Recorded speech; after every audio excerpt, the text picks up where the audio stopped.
America, what is happening all over the world, taking upon this discussion that needs to happen more and more often. So many of us are so afraid to talk about racism that exists in many societies, and we are afraid to take upon this topic. David, yes, now I can see you. Hi, David. Hi. How are you? Good. How are you? Long time. I'm doing well. A long time. Yes. Good to see you. So, like I was saying, so many of us are so afraid to talk about racism or even touch it. We are not qualified experts on racism or oppression, but so many of us come in contact with it every day, or somebody we know, or we are affected by it in so many ways, but it's sad that we are afraid to touch it. Please give us your introduction, David. For everybody who's here, David is a colleague of mine and we went to school together, and I am, as you know, a social worker and a mental health therapist. David, tell us about yourself a little bit. So my name is David Ross. I am a licensed social worker. I also am employed with the Violence Prevention Program at University of Maryland Shock Trauma Center in Baltimore. And I'm also an artist. I do spoken word poetry, performance word poetry, hip hop. I have a new album I just released this year, right before COVID happened. And ironically, it's entitled Black Body. So it came out, around the same time that we're dealing with some of the issues we're talking about today.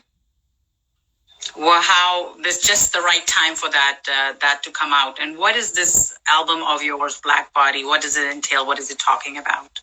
So it's 5 tracks, and essentially it's just talking about the experience of Black people in the United States, African Americans specifically, and also just the assaults upon the Black body in different forms. So be it different instances, be it interpersonal relationships with family members or people or strangers, people outside of those relationships. So we discuss father-child dynamics. We discuss issues with police and racism. We talk about finances and economics as well on each of those songs. So it's 5 tracks, a very quick listen, actually. And people can check it out if you like to. It's on Spotify, iTunes, any platform you can think of pretty much right now. I'm so excited about what you just said because, you said finance, you said father and son dynamic. You talked about these very critical issues that most of us really don't pay attention to when we're listening to music or looking for, poetry or art form. But these are such important issues that impact us daily, and yet we're reluctant to talk about it, and it doesn't get represented much. Yeah. I mean, these are very difficult things to discuss because they're so very complicated. These are complicated issues. It's not simple. It's not one-sided. And I think, as you and I discussed the other day, that people not only don't want to talk about it just for the simple fact, like they don't care or they don't want to discuss it. As you said, some people are afraid they'll say the wrong thing or they'll ask stupid questions or, absolutely. Or the target will be on your back. We see with social media platforms like Facebook, Instagram, where Twitter, where people will post something to express or join in a conversation. And if they say the wrong thing or it gets misinterpreted, they get ripped apart. And no one wants to get ripped apart, Yes, because in America, we're so worried about being politically correct. Mm-hmm. Let me just take a moment to say hello to some of these people who have joined us. And hi, Royal, Precious B, hello there. Muzaffar, hello there. Maureen has joined in. Hello, Maureen. Thank you for joining in. Please do comment and share with us your thoughts. We want to know what you're thinking because the whole purpose of a conversation is to engage people who are joining, who are trying to express themselves. Maybe they don't have a venue to express their views, and this is a safe place. We invite your comments. We invite your questions. We are all very disturbed by what has been happening in United States of America for the past few years, and has been taking place and unfolding in different places, different parts of the country. But it's all part of a systemic, generational practice that has been happening, and we turn the other eye, and we tend to react to it rather than create a process that fights it, create a process that kills it and eliminates it. Of course, I'm talking about racism, discrimination, oppression, which very much so exists in our society, and yet we turn the other eye. I'm a big fan, you can say. I'm a follower of Martin Luther King. I listen to his speeches. I read his quotes. I read his word is so peaceful and tranquil. His protest, the way he led that movement was so graceful and with so much dignity. I wanted to share something that I read with you guys. He says, "I refuse to accept the view that mankind is so tragically bound to starless midnight of racism and war that the bright daybreak of peace and brotherhood can never become a reality.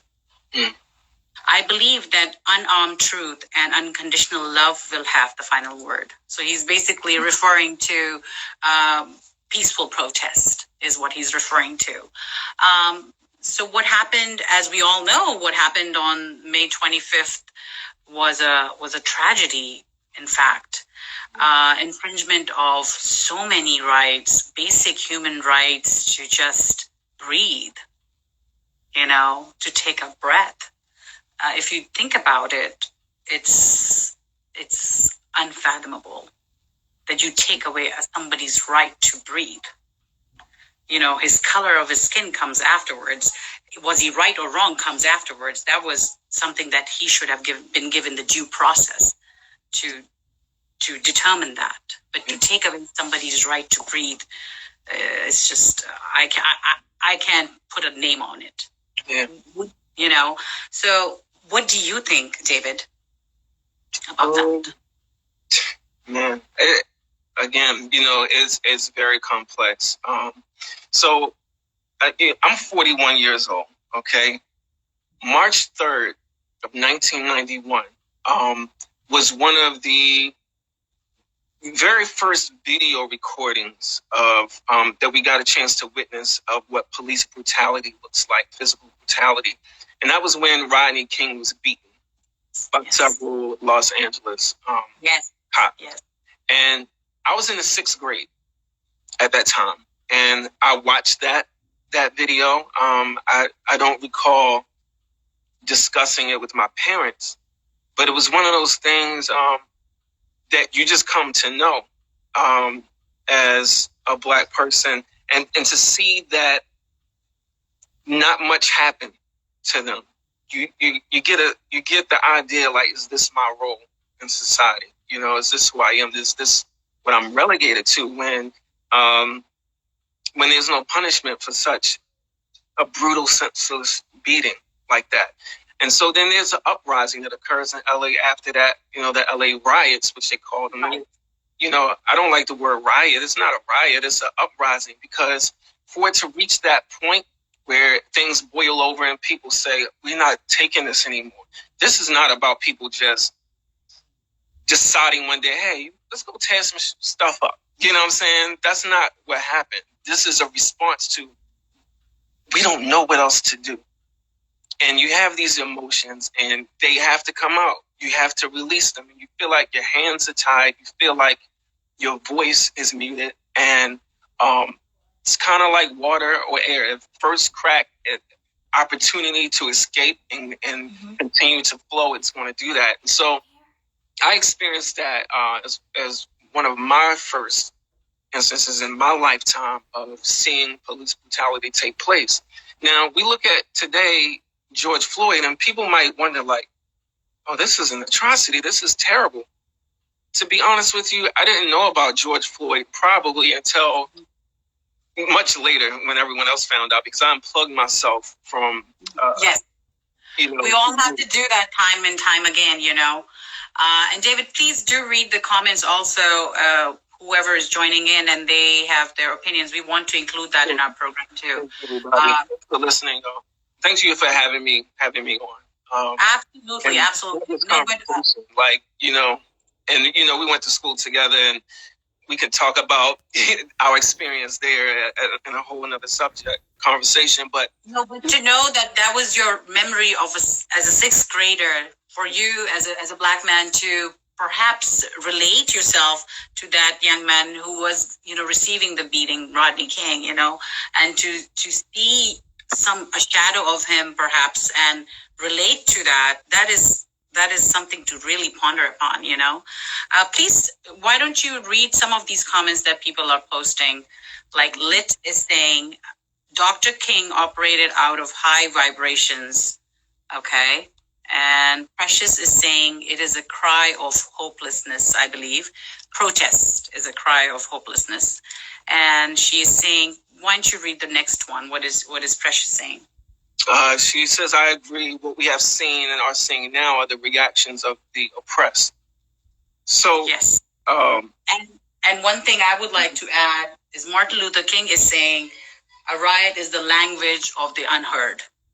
That's very powerful. The riot is the language of the unheard because they don't have any other venue now at this point. They don't know what to do, how to express their sorrow. It is sorrow.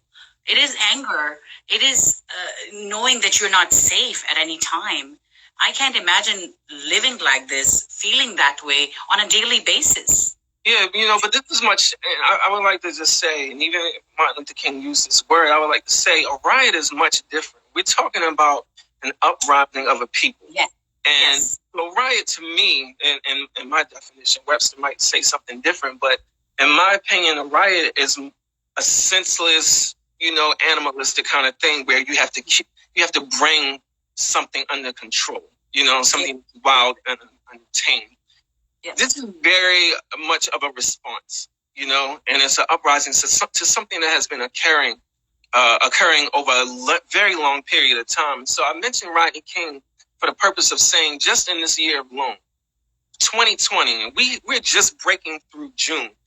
We've seen Ahmaud Arbery killed in February, murdered, Breonna Taylor, Manuel Ellis, Sean Reed, and some of these names you've probably never even heard.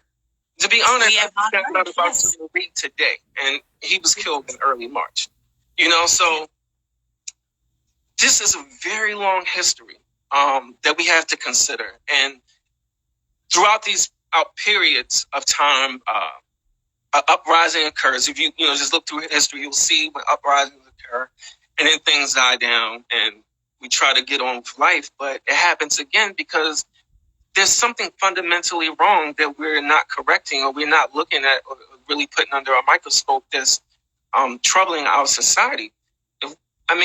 Taking a look at alone how the police force was started in America, and I sent you a video about that earlier today, that it was founded upon, really developed to keep Black and brown people under control.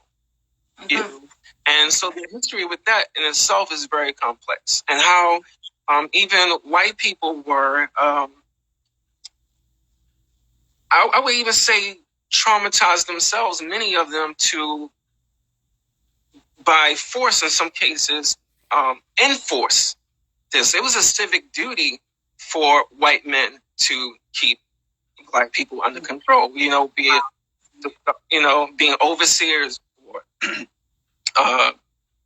checking, making sure that they are where they belong and that they're not in the wrong neighborhood. And so that's how we get a George Zimmerman, neighborhood watch kind of person. It's an offshoot of the origin of this thing, So I think that it's worthwhile to take a look, and take a note and look back at absolutely. It is an absolute must to understand the history of it, how it has developed and shaped and embedded in society. So it's very important to understand that, he's saying especially during Reconstruction, this was happening. Okay, yeah, so it was in place in various systems, various institutions to perhaps keep the minority down in their place. So that is what's called structural, racism. Mhm. When it's institutions in various systems which work against certain groups of people, and that can be called the definition of oppression. Yeah, I mean, to the point, it's almost it can appear to be tasteless, odorless. You know what I mean? You don't even really know that it's happening. You know, but Yes. it's there.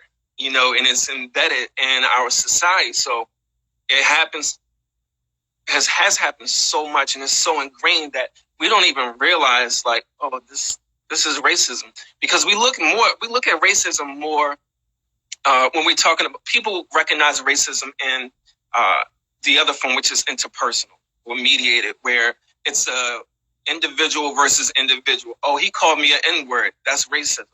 That's one form of it, but that's very minute in comparison to structural and institutional racism, which is